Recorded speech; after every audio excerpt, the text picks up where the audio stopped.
To get the seats out of an SL is actually relatively easy. There's just one bracket on the back held on by 2 bolts and 1 bolt on the front.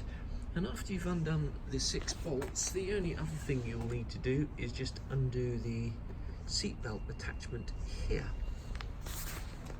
The seat's out, there's 2 bolts here.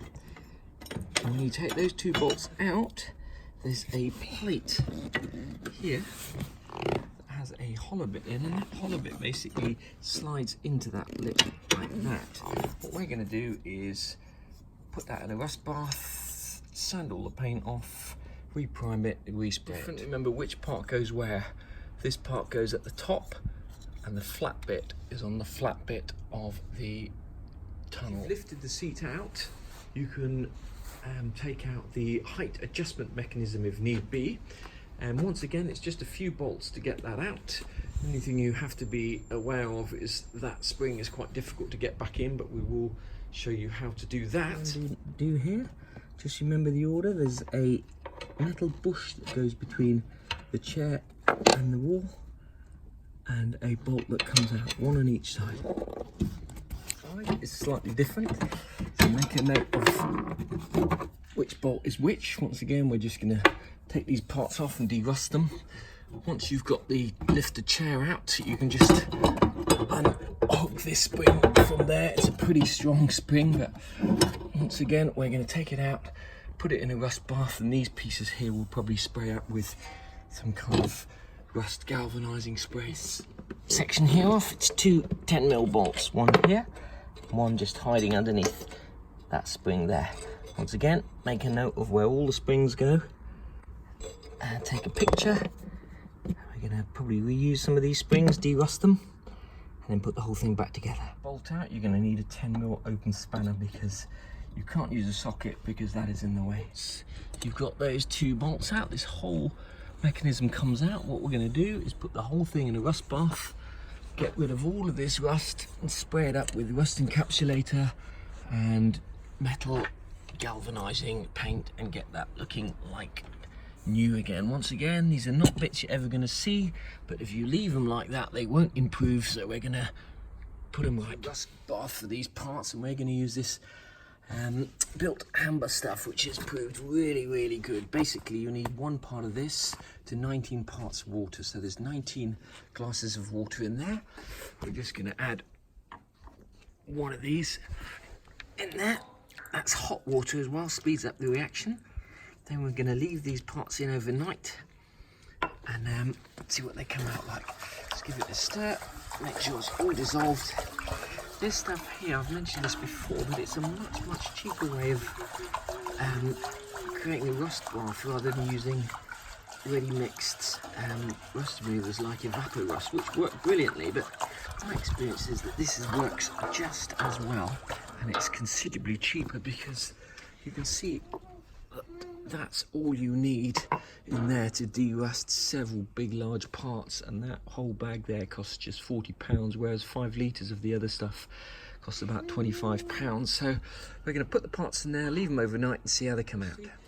To get it off, these clips basically slide off this way or this way. It's just held on with 2 clips. I've already taken the clips off.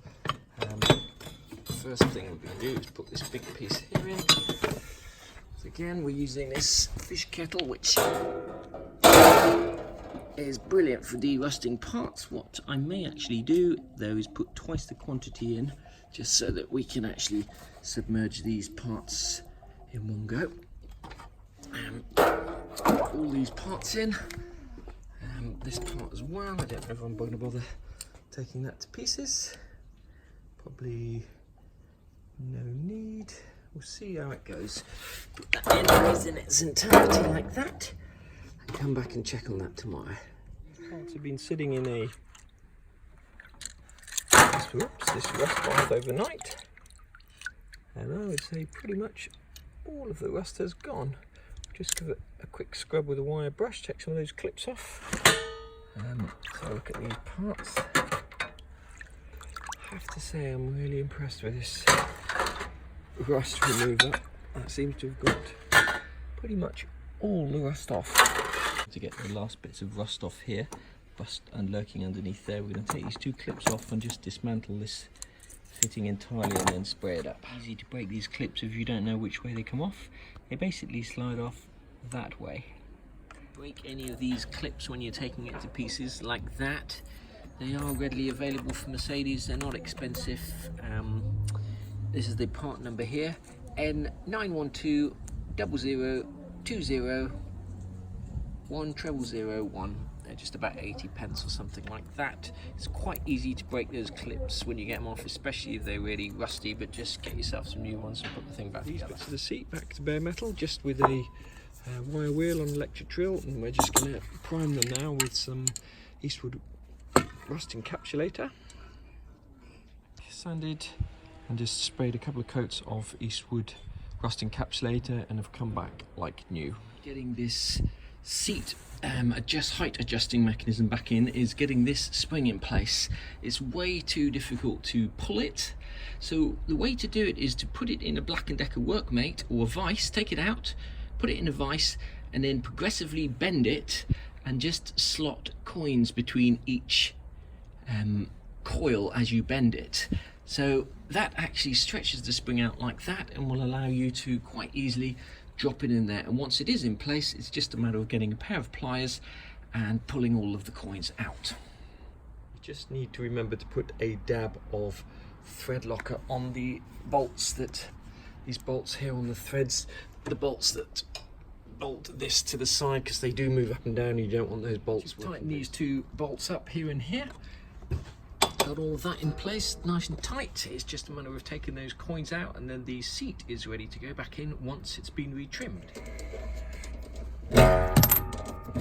In case you're interested, we used 62 2p pieces and 10 10p pieces. I just ran out of 2p pieces, otherwise I would have used about 72p pieces to do that job.